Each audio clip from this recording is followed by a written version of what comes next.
Well, welcome everyone. I'm again back with a couple of my great friends and some really noted thought leaders in a particular area that I'm thrilled to have with us today as part of our National Security Summit. They are Malcolm and Simone Collins. And for those of you who are not aware of sort of the notions or the issues around pronatalism and birth rates around the world in the United States, et cetera, these are two of the foremost leaders, thought leaders in this area. And I think it's particularly important for people focused on national security, the longevity and the success of our country, as well as all of our allies, to be aware of this issue. And I'm really thrilled to bring on Simone and Malcolm to talk about this very important issue. So welcome. Well, we're really excited to be here. And this is, and I will say this with extreme confidence, this and AI will be the two dominant geopolitical issues in terms of which countries have geopolitical power over the next century and how that power shifts and which countries are rising and which countries are falling will be very heavily dependent on fertility rates and the demographic trends that result from those rates. A lot of people are just either unfamiliar with how fast things are changing. They see it as a linear continuation of what's been happening for a long time, or they don't know how widespread it is. They think it is a problem that is contained to the developed world. Both of those things are very wrong. If you look at the United States, for example, if our fertility rate continues to fall at the same rate it has over the past 10 years, and we have one generation every 30 years, for every 100 Americans, there's going to be 4.3 great-grandchildren, okay? That is catastrophic if you're talking about one, the economy, or you're talking about our ability to defend ourselves. Now, we are fortunate in that we're in a much better position than most of the other major geopolitical players out there. And a lot of people will say, well, you can solve this, America, you can solve this with immigration. The problem is it is an unsustainable solution. All the way back in 2019, by the UN's own reporting, collectively, Central America, South America, and the Caribbean fell below repopulation rate. And that is where we are getting the vast majority of our immigrants.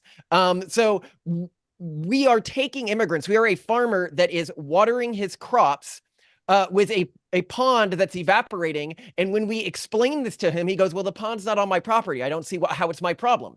It's very much our problem. Now, the blessing in all of this, and this is when I started caring about this issue, is when I was working as a venture capitalist in Korea, is we have the advantage of seeing countries that are further along on this collapse timeline than us. And this allows us to answer a few questions and a few intuitive gut feelings that a lot of people have when they first look at this data. So they'll look at this data and they'll say, well, surely it's going to taper off at some point. Like there's some floor on fertility collapse, or at least prosperity-induced fertility collapse, which is what we're talking about here. And so far, we haven't seen any country hit this floor. In fact, in many countries, the trend seems to be accelerating often as they get lower. So if you look at something like South Korea today, right, at South Korea's current fertility rate, this is not assuming a continued decline. For every 100 South Koreans, there's going to be only 6.4 great-grandchildren. And their fertility rate drop, if you're looking year over year, just this last year, so this was for Q3 this last year, 13% year over year. Okay. And if you look at this, if I may, let me interrupt for just a second. I'm not sure that everyone viewing has a really great understanding of why this is important and how devastating it is. And so I thought maybe either you or Simone could talk a little bit about why having a declining birth rate and a declining population, especially at the rates that we're having them, is an existential threat. So I'm not people get that. And I think also they think it's like you said, a long-term problem. This is something that's going to happen out in the future, way out in the future, but it's closer than they think. Well, so yeah, one thing I really want to pull on here, and I'll let Simone answer this question, but I wanted to get to this with Korea because this is another intuition people have, is that culturally we will begin to adapt when we hit critical levels of fertility decline. So Korea is at a critical level right now. Right now, 60% of their population is over the age of 40. They basically can't solve this problem anymore. They've already spent around $200 billion on this issue over the past 16 years, and they're continuing to see this rapid decline. And one of the biggest social social movements in the countries right now is the 4 no's movement, which is women saying no sex, no men, no marriage, no kids. So the problem accelerates as it gets worse. And by the time you notice it in your daily life, because a lot of Koreans aren't noticing it in their daily lives right now, unless they work in childcare or something like that, it is too late. It's what we call the pig and the snake issue, which is what South Korea is dealing with right now, is that by the time you notice it in terms of the overall population of your country, the vast majority of your country is now outside of childbearing age. And so no matter what incentive system you use, you will be unable to motivate above repopulation rate. But Simone, can you talk a bit about why this is so critical for national security? Right. So it's critical on a couple of fronts. One is sort of basic, is your nation functioning level? So our, excuse me, sorry. Our city's infrastructure is based on a stable or growing population. So when you get a city that sees a population that halves or that even just decreases by 25%, all of the costs for maintaining that city remain the same, but the number of people, taxpayers, rent payers, maintaining the city disappear, essentially. You know, there's a much lower tax base, there's a much lower renter base. So people assume, oh, like, you know, oh, beautiful cities like Seoul are going to be empty. I can get an apartment for next to nothing. No, it's going to look a lot more like Detroit or like some other nations where you see crumbling infrastructure, buildings that have been abandoned, literally people living kind of like hermit crabs inside buildings where there's no running water or anything, but they're just kind of squatting in those buildings. And that's a really big problem. Then, of course, you have pension funds, huge problem. A lot of most cities' expenditures goes toward paying for people who have already retired. So when you So this is hidden in a lot of cities' budgets. So a lot of people Yes. will look at a city like Manhattan and they'll say, okay, only 7% of the yearly budget is going to debt payments. And then it's like, well, look closer. If you look at payroll in Manhattan, about a third of payroll is going to previously incurred expenses, which is equivalent to debt, basically. You know, these are previous pension plans, stuff like that. And you see this across the major population centers of the US and the world. In fact, our entire economy has been structured this way. We have structured our economy with very, very large amounts of debt because debt is a miraculous thing when an economic system is growing on average. Because if I make a, you know, an $8 investment, if I make a $10 investment and $8 of that is debt and $2 is equity, and that grows by just 20%, you know, I've doubled my investment. But if it shrinks by just 20%, I've lost my entire investment. Well, this matters with a city because you can say a 10% reduction in the size of a city is not a big deal. But when that's 50% of the money that you're actually able to use, that is a big deal. And this comes to what Simone was saying about infrastructure, which people often really underestimate the scale. They think that, and remember, we talk about like our economy has been growing on average. A large reason the world economy has been growing on average is because the number of producers and the number of consumers has been growing exponentially for basically all of human history. And so it became a truism that economies, the world economy, grows on average. However, outside of the number of producers and consumers growing exponentially, the productivity per producer has been growing linearly for about the past 200 years. A lot of people assume because technology has been growing exponentially that the productivity per worker has been growing exponentially, but it just hasn't, or at least nowhere near. I mean, obviously, you know, it's not exactly linear, but it's nowhere near the economic gains that have been coming from population. Now, so let me force gump this a little bit because I think the one thing that most people watching will understand is the fundamental idea that if we have a bunch of young people supporting a bunch of old people, retirement works. The baby boomer thing, everyone in America much is pretty much familiar with the baby boomer phenomenon, right? Yeah, and we'll this, say even if government crumbles, if there are lots of young people who can take care of their elderly parents, things are okay. But if all these elderly people both have a crumbling social security and city infrastructure system, and they have no kids to take care of them, now there's no government social net and there's no social net. There's no familial social net. And so you're in a very, very dire situation. But I mean, from a national security standpoint, too, we could also take an angle here. And this is something that Malcolm brings up a lot when he's looking at like the war between Russia and Ukraine, for example. You know, you have these nations that will expend huge numbers of lives trying to take over another nation when literally if they could just get their birth rates up, they will outcompete that other nation. They just walk across the border. They can just take it over. Malcolm, you can Yeah, elaborate on this. so the way I often think about this is when I was living in Korea, right? And I was imagining these cities where like Seoul having 5% of its current population. And I was like, who's going to fill these buildings, right? Like just at a basic level, like who's going to be using this infrastructure? And I was like, well, they could take immigrants. And I'm like, well, they can't take immigrants from Japan.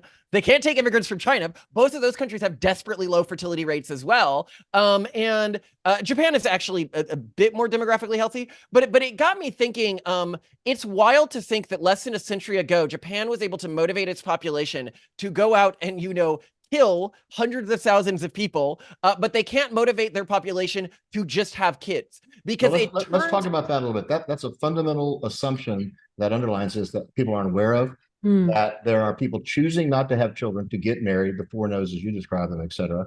And that is driven by affluence largely, right? It seems to be an affluent. Yeah, it's a prosperity-induced phenomenon, but it happens at fairly low levels of prosperity. So as soon as the average citizen in a country is earning over 5,000 USD per year, generally the country will fall below replacement rate. Before we go into this direction, I have to stop you for a second and let that sink into people, because policymakers are watching this show, these programs we have, right? And for them to hear that at only 5,000, this is not an issue affecting just Europe, Canada, North America, et cetera, and other parts of the developed world in Asia, unless you get down to the third world, right? The lower part of the third world, do you see growing birth rates, correct? Yeah. I mean, this is a not like South America developing world problem. This is only like the most desperate poverty developing problem. Below 5,000 USD in per capita GDP per year. So deeply, deeply, desperately poor. As to Malcolm's point, Latin America and Central America and the Caribbean fell below replacement rate population growth wise in 2019. But this is really important from the perspective of geopolitics, because it means that every country that is geopolitically relevant, i.e. the countries that are economically and technologically productive, are dealing with this issue, save one, which is Israel. And we're going to get to that in a second. But something I really wanted to call upon when we talk about this economic situation we find ourselves in is a lot of people, when they are planning geopolitically, okay, what happens when we enter a world in which on average the global economy is shrinking every year? Because we haven't looked at that yet, and so that really changes a lot of things. And they think that when a developed country goes back to the economic state like of a developing country today, that it will have a quality of life similar to a developing country. And that is not accurate. When a developed country begins to go to these lower levels of like economic strain and government strain, what you see is a situation that right now in the world, I think, is modeled very well by what is happening in South Africa. You begin to see rolling blackouts. You begin to see, because you're no longer like building out infrastructure from a central node, right? You're having to get an infrastructure, right, without the vigor of young people, productive people carrying it. So that's different than a developing country coming up. A declining country has a different level of material wealth and prosperity than that, because of the burden it carries.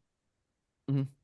Yeah, and it leads to very different ways that countries will relate to each other and relate internally. You'll begin to see behavior like wealthy individuals or otherwise economically productive groups beginning to build sort of like fortified cities, likely outside of the major city centers in the US right now, particularly because those are going to be some of the most dangerous centers, very similar to an environment like Johannesburg or something today.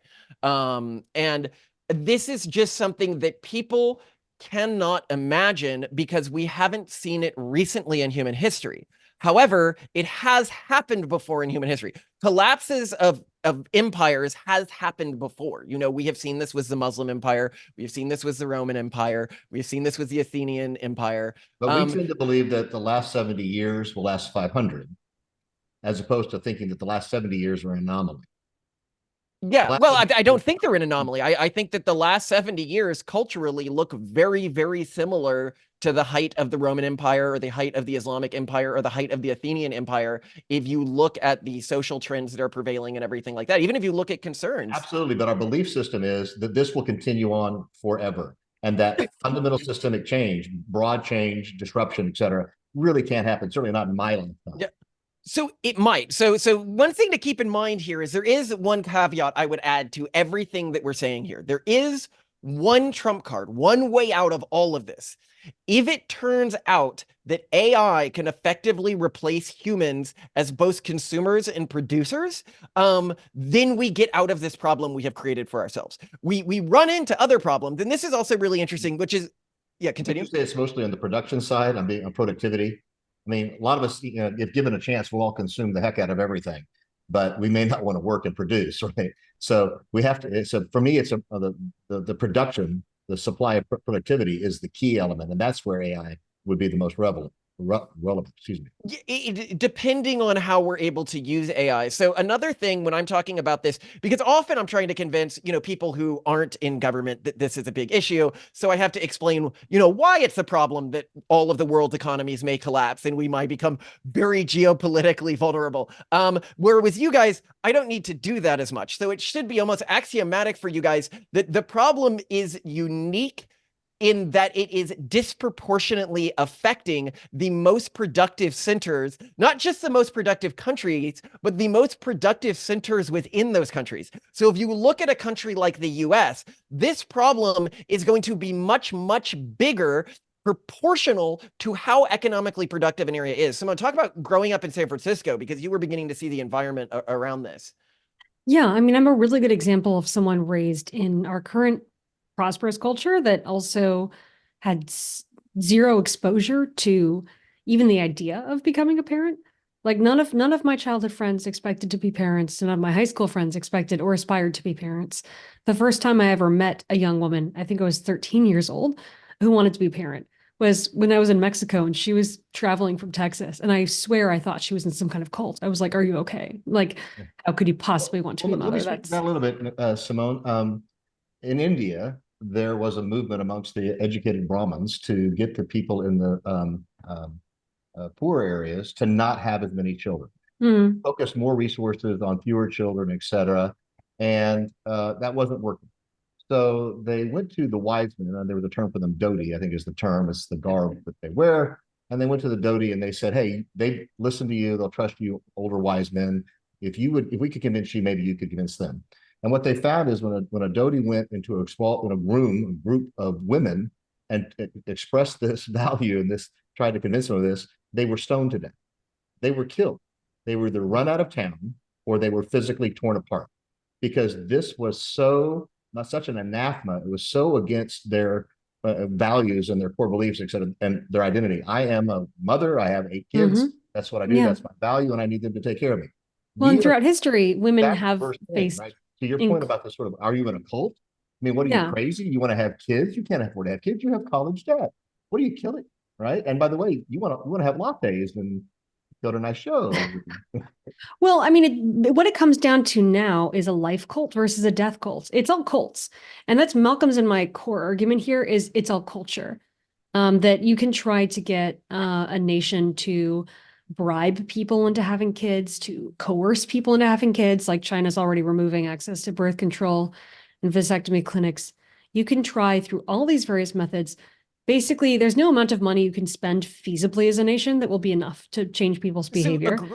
There's no amount of coercion. Like, for example, nations and areas that ban abortions are not seeing recovery in their birth rates. It's not very effective. And they're not fully banning them. I mean, if you look at state by state, America's abortion laws look very much now like Europe's. Limits on the number of weeks, but there's not limits on the ability to get an abortion. Right, but we're talking even outright bans. Like in Romania, there's some European countries. That's what I'm saying. There's no outright bans here, right? It's like, and even you're saying even those that try that, it doesn't affect. Yeah, even though they try, no, banning abortion does not move the needle. The thing that moves the needle is culture and optimism and hope.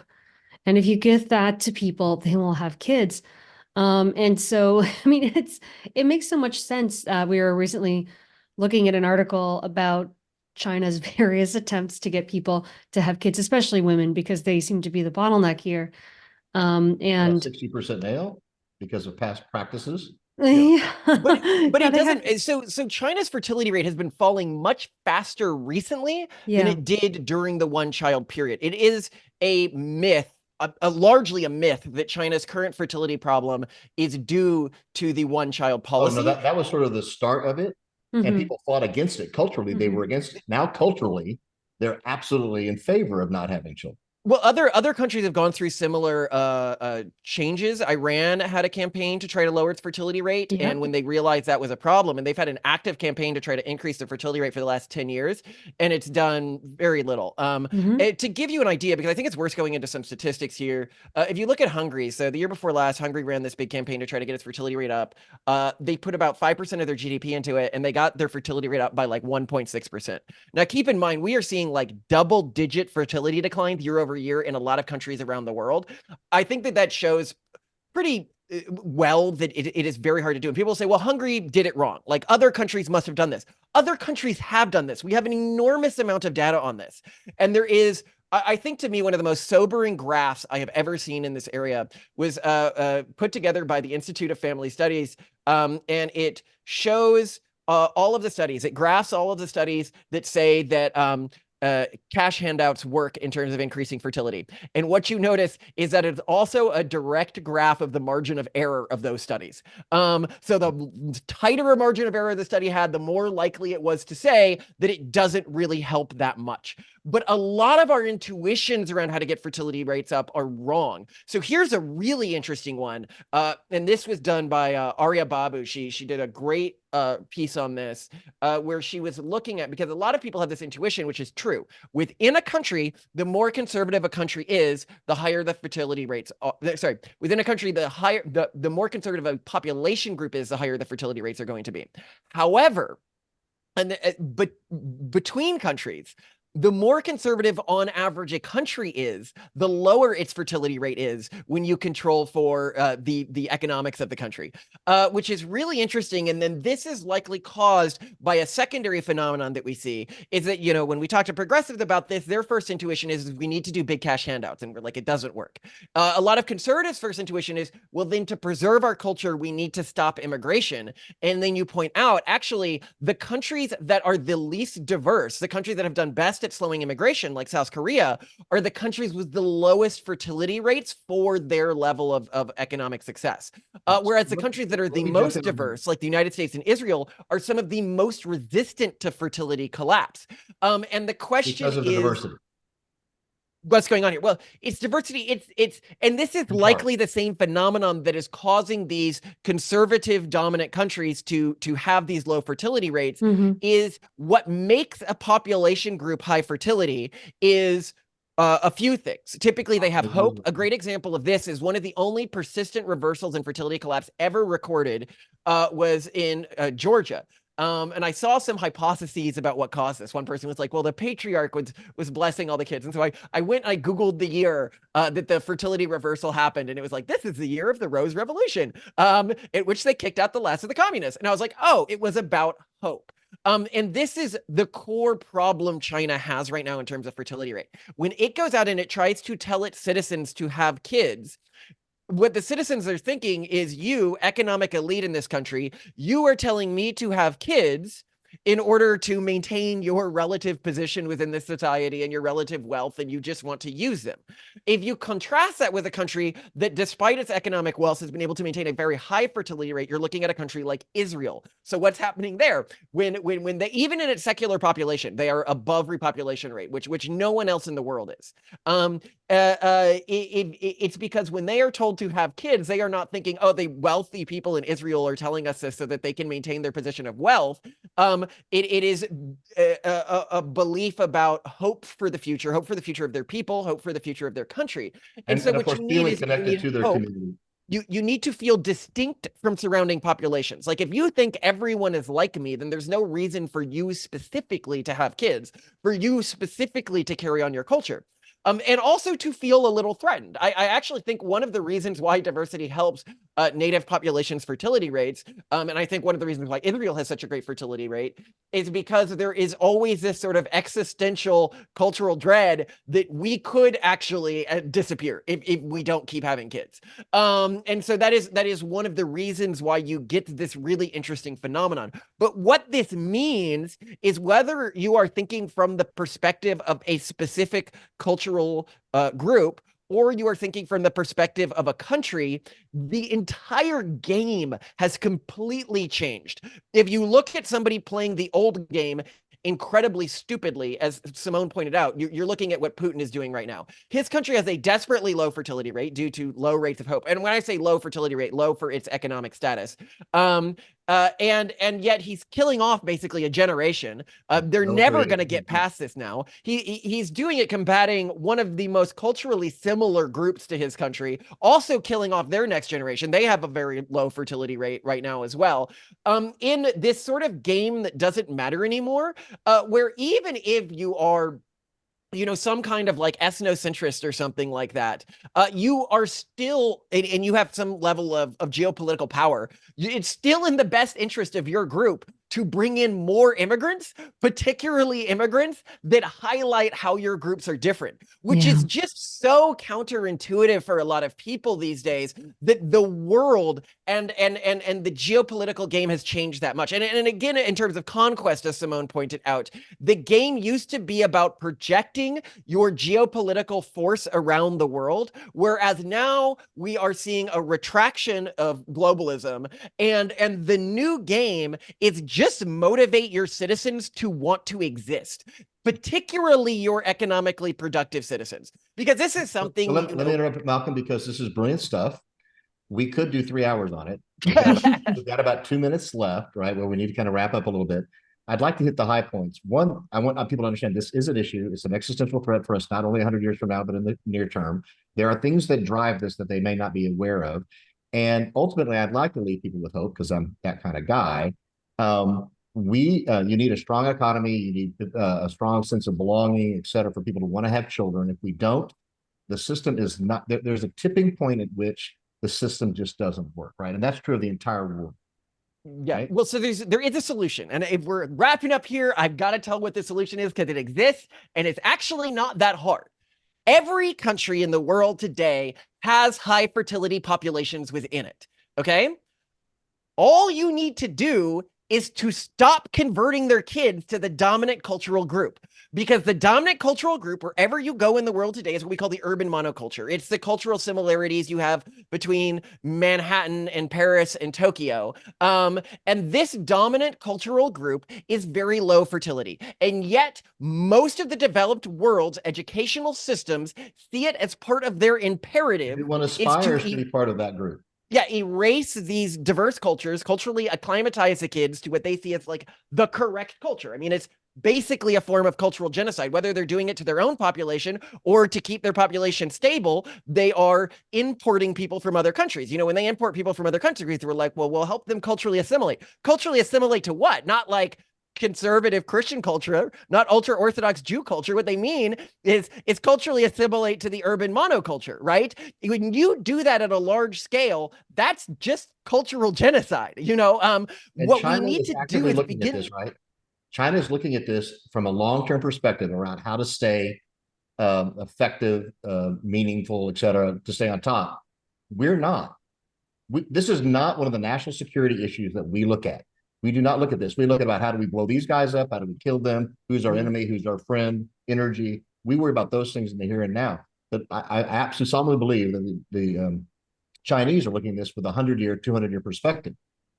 And if they can solve this, they win. Yeah, they do. And the way that China is going to go, and I can pretty much guarantee this, is forced inseminations. yeah. We will be hearing about people who go for a checkup for something else and are basically forced, or extremely onerous taxation policy to motivate a fertility increase. But it doesn't have to be that way, as Malcolm pointed out, just to make that clear. China doesn't have a resource that we have. And this is spectacular. They do not have a religious conservative population. Religious conservative populations have always been intrinsically a threat to their government. Whereas, because if any one of them gained too much power, it would destabilize their government, right? we have such a diversity of religiously conservative groups that if we just foster them all equally, we can maintain ourselves as largely the same country we are. We just need to stop erasing them. And if we talk about what's happening in China, there's a Guardian piece on us that had one of my favorite lines in it. Is we said, they were like, well, are you trying to create a sort of Handmaid's Tale future? And I was like, excuse me, if the only cultural groups and the only countries that can get out of this period in history, can get through this crucible that we're passing through, are those that do so through removing the rights of women, then we end up with a Handmaid's Tale axiomatically. And it is up to us to try to find a way to motivate women to want to have kids. Not have a Handmaid's Tale. And what they said in response to that is they go, that sounds an awful lot like a threat to me. And I was like, are you guys children? Like I said, don't touch the hot stove. And you're like, that sounds like a threat to me. I'm not going to throw the stove at you. The stove already exists. Yeah. Yeah. So we got to wrap it up. Thank you so much for this. We'd love to have you back. There's more to talk about, I think, right? Et cetera. Absolutely. Right. Education is part of it, et cetera. I want to thank you so much. I hope you have a wonderful rest of your week. And I look forward to connecting with you guys again. I appreciate it. Thank you. Thank you.